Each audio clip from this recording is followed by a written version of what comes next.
इसलिए मैंने कहा एक बार चर्चा कर लेनी चाहिए। ये है ब्यूटीफुली सारा आज का सारा ग्लोबल निचोड़, मूड माहौल कैसा है और क्या अप्रोच रखनी है उस पर बातचीत। मंडे का सीएनबीसी आवाज का मॉर्निंग पैनल भी रेडी, आपको आपकी स्क्रीन पे नजर आएगा। और अब फ्रंट शुरुआत कर रहा हूं आज के बेहतरीन टॉप कॉल्स के साथ। Ashish Sachin ji, good morning. आपका कन्विक्शन कॉल आज का? Good morning Virendra ji, good morning Ashish ji, and good morning to all the panellist. मुझे लग रहा है यहाँ पर अगर मार्केट में एक डिक्लाइन मिलती है, गैप डाउन ओपनिंग होती है, तो आई थिंक 22,400 के आसपास एक डिपेंडेबल सपोर्ट है।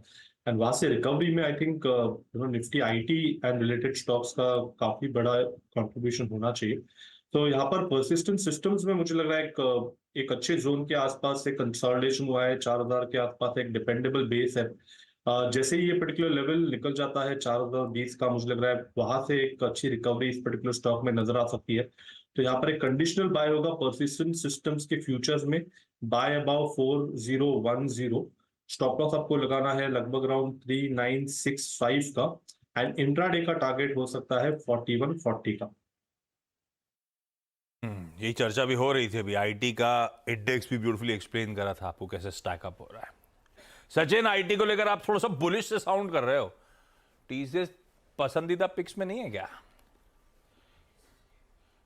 जी आशीष जी, इनफैक्ट यहाँ पर भी अगर हम फ्राइडे का डेटा देखें तो काफी कॉन्फिडेंट लॉन्ग्स यहाँ पर नजर आए थे डिस्पाइट ऑफ मार्केट वोलेटिलिटी।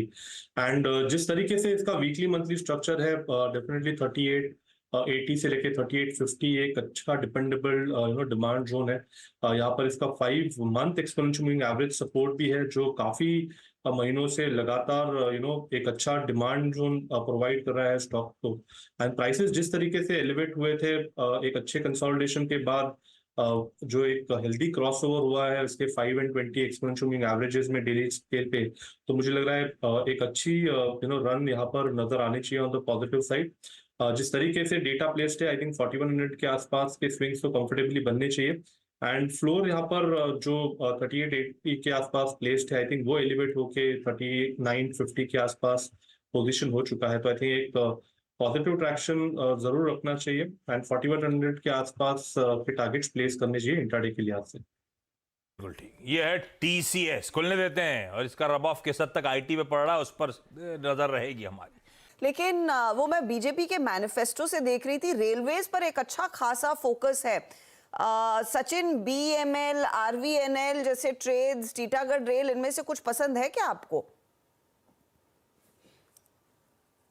अच्छा, तो यहाँ पर आईआरसीटीसी पे मुझे लग रहा है वीकली मंथली चार्ट्स पे एक काफी कॉन्फिडेंट ब्रेकआउट है, एंड पोजिशनली जो इसका एक लाइफ हाई था लगभग अराउंड 1280 का, मुझे लग रहा है वो पर्टिकुलर लेवल रिविजिट होना चाहिए।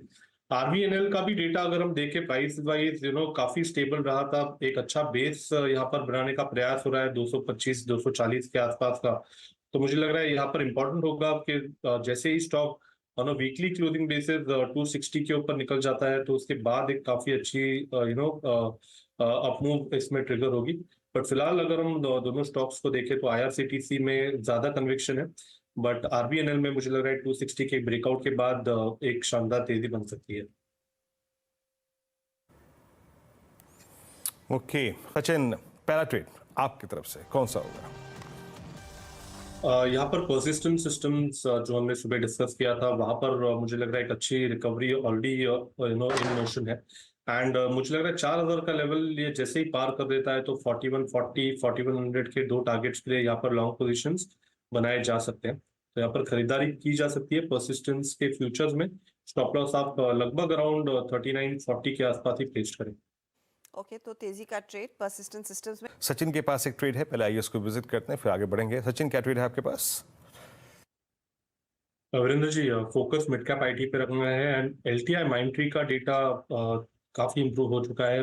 एक बेस की एक्सपेक्टेशन थी 4850 के आसपास, एग्जैक्टली उसी लेवल के आसपास एक रिवर्सल बना है।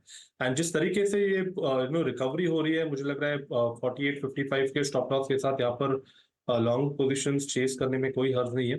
इंट्राडे का पहला टारगेट होगा लगभग अराउंड 4920 का, एंड ये लेवल ट्रिगर होने के बाद मुझे लग रहा है काफी बड़ी शॉर्ट कवरिंग मूव यहाँ पर अनफोल्ड होगी, तो खरीदारी करनी है LTI माइंट्री के फ्यूचर्स में। LTI माइंट्री के फ्यूचर्स में तेजी का ट्रेड लेकर चले। बेसिकली आज की सेविंग ग्रेस अगर है तो वो टेक्नोलॉजी काउंटर्स हैं। आप देखते हैं यहाँ पर सचिन, मंदी का कोई ट्रेड इधर 3.5% नीचे इंडिया सीमेंट्स इस समय। तो मैं अभी रामको सीमेंट्स का इनफैक्ट डेटा देख रहा था, वहां पर तो 800 के आसपास अच्छा सपोर्ट है। एंड थोड़ा सा मुझे लग रहा है अगर स्लिपेज आते भी है तो आई थिंक वहां पर कहीं जाकर ये गिरावट थम सकती है। इंडिया सीमेंट में भी जिस तरीके से एक अच्छी रैली बनी थी, वो रैली कहीं जाकर अरेस्ट हुई थी अपने 200 डे एक्सपोनेंशियल मूविंग एवरेज के आसपास, जो लगभग अराउंड 230 के आसपास प्लेस्ड है। तो आई थिंक अगर किसी को थोड़ी सी नेगेटिव पोजीशन रखनी है तो मुझे लगा इंडिया सीमेंट में थोड़े से शॉर्ट पोजीशंस कंसिडर किए जा सकते हैं। स्टॉप लॉस आपको लगभग अराउंड 223 के आसपास प्लेस करना चाहिए। And on the lower side जिस तरीके से एक बेस बनाया था 195 से 230 तक की जो रैली हुई थी, इसका रिट्रेसमेंट सपोर्ट 210 के आसपास प्लेस्ड है। तो I think reward to risk के लिहाज से इंडिया सीमेंट में थोड़ी सी शॉर्ट पोजीशन कंसिडर की जा सकती है। जी, शॉर्ट पोजीशंस पर कैपिटलाइज करते हुए सचिन, निफ्टी और क्रैक हुआ, जैसे कि मैं कह रहा था कि अब 380 के आप नीचे हैं तो क्रैक होने की और संभावना है। चलिए 4 का चौका। अब सबसे पहले चलेंगे सचिन के पास जो बताएंगे आपको सस्ता ऑप्शन। हर्षदा जी, यहाँ पर भारतीय एयरटेल में जिस तरीके से स्ट्रक्चर है, ये स्ट्रक्चर अभी भी काफी शानदार है। एक अच्छे positive high top high bottom sequence से अपने 5 and 20 day exponential moving average के ऊपर ये ट्रेंड कर रहा है। एंड जिस तरीके से डेटा है 1200 के आसपास, अभी भी काफी अच्छा कॉन्फिडेंट डेटाबेस है सपोर्ट के लिहाज से। तो आई थिंक यहाँ पर 1200 का जो कॉल ऑप्शन है वो खरीदारी करने की सलाह होगी। लगभग अराउंड 33 के आसपास ये फिलहाल ट्रेंड हो रहा है। स्टॉप लॉस आपको लगभग अराउंड 2750 के आसपास लगाना चाहिए।